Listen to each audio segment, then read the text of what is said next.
Je m'appelle Ahmed Zarikam, je suis le CEO et fondateur de Linkly. Alors Linkly, c'est une application de réseautage, tout simplement. Parfois on l'appelle le Tinder des professionnels, mais c'est une application qu'on peut utiliser ou bien dans un événement ou bien hors un événement. L'application, ce qu'elle fait, c'est que quand on rentre dans un événement, tout le monde a le même problème. C'est que ils ont des badges, il y a leur nom, mais il n'y a pas assez de détails pour savoir si cette personne est quelqu'un à qui j'ai envie de parler. Est-ce qu'ils vont contribuer à mon succès ou pas? Et la raison principale pourquoi on participe à un événement, c'est pour élargir notre réseau, les contacts professionnels, parce que ça facilite la vie. Et c'est très difficile de faire cette tâche, alors que c'est la priorité, parce qu'il n'y a aucune visibilité sur les gens qui participent à cet événement, il n'y a pas de détails. Même s'il y a une liste, on peut trouver une liste sur papier, nom et prénom, ça ne sert à rien du tout. On peut même trouver nom, prénom et nom de la société. Et parfois, la majorité du temps, la société c'est ZFR. Alors toi, c'est à toi de trouver qu'est-ce que ça veut dire. Alors le but avec Linkly, c'est de faciliter le réseautage, et on fait ça à travers l'application, bien sûr, qui est très très facile à utiliser. Pour créer son compte sur l'application, on utilise LinkedIn. Alors avec un petit clic, votre profil est déjà prêt. Photos, expérience, skills, soft skills, éducation, etc. Et une fois dans l'événement, une fois l'application installée et vous avez login dans l'application, vous allez commencer à avoir des petites cartes. Et chaque carte contient la photo et plein d'informations sur chaque personne qui est dans l'événement. Et vous pouvez passer, glisser les cartes de gauche à droite ou de droite à gauche et voir les gens qui sont dans l'événement. On peut aussi, il y a une fonctionnalité de filtre. Alors, si je cherche que des investisseurs, je peux cocher que je cherche que des investisseurs. Ou bien si je cherche des marketeurs ou des co-founders ou peu importe, ou des développeurs ou designers. Alors vous avez la possibilité d'activer le filtre, et dans le filtre il y a 3 catégories. Il y a le poste, l'industrie et la distance. Alors pour l'instant c'est ce qu'il y a comme moyen de filtrer les cartes qui sortent.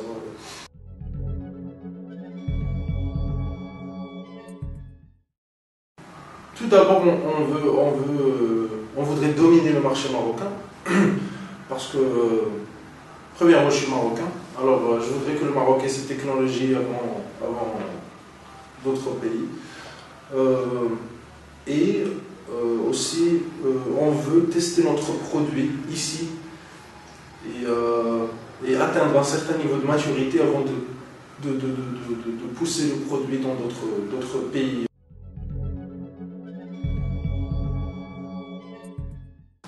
Tout d'abord, SEED, c'est une organisation qui est en train de jouer un très très grand rôle dans l'écosystème d'entrepreneuriat ici au Maroc. Il n'y a pas que SEED. On peut dire que SEED, c'est beaucoup plus select comparé aux organisations qui existent déjà. Il y en a pas mal, il y a Startup Maroc, il y a Enactus, il y en a pas mal. Et SEED, c'est un peu upper class. C'est select, il faut une interview pour faire partie du programme et tout. Alors l'accès n'est pas très très facile, aussi facile que les autres. Et quand j'ai vu le concours, j'ai vu les prix, il y en a plusieurs, et parmi ceux qui ont eu mon attention, c'est Exposure, Media Exposure. Alors, je voulais participer et gagner. Je ne participe pas pour participer. Voilà, moi et mon équipe on a décidé de participer et gagner le concours pour avoir cette couverture médiatique. Et, parce qu'on peut avoir le meilleur produit du monde, mais si personne ne sait que tu existes, alors là, ça ne sert à rien. Alors voilà. Et bien sûr, il y a IBM. C'est un nom qui vient à voir, je pense, sur n'importe quel produit. Alors IBM vont nous offrir $1000 par mois de services comme cloud, hosting, etc.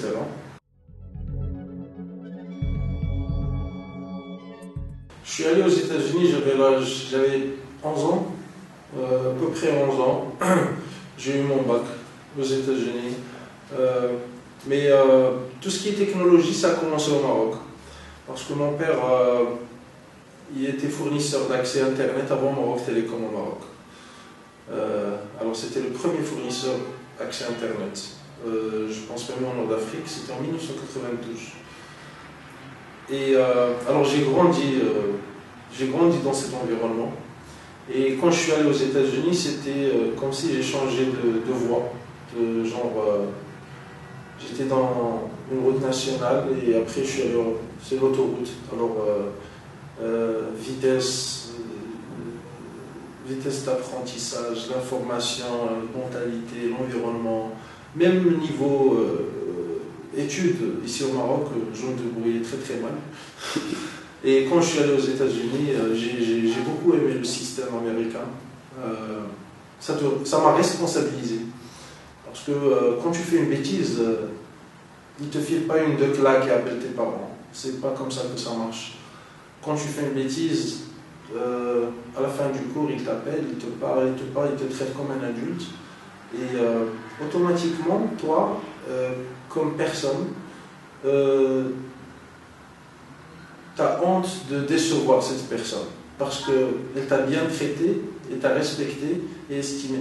Alors, automatiquement, tu te sens dans l'obligation de ne pas décevoir la personne. Et en fin de compte, voilà, j'ai eu mon GPA. Le GPA aux États-Unis, c'est une moyenne sur 4. Mon GPA, c'est 3,92. Et j'ai eu une full scholarship à l'université où je suis allé à New Jersey Institute of Technology. Voilà. Et j'ai eu mon premier boulot à 18 ans, avant de finir mes études. C'était avec Lockheed Martin, le plus grand fournisseur d'armement au monde. C'était dans le département de sécurité, parce que je spécialisais dans la sécurité d'information et contre-pilotage. Et à 18 ans, je gagnais mieux ma vie que mon père, qui était doctorat d'État des États-Unis. Alors, c'était pas mal. On a bien rigolé. Voilà.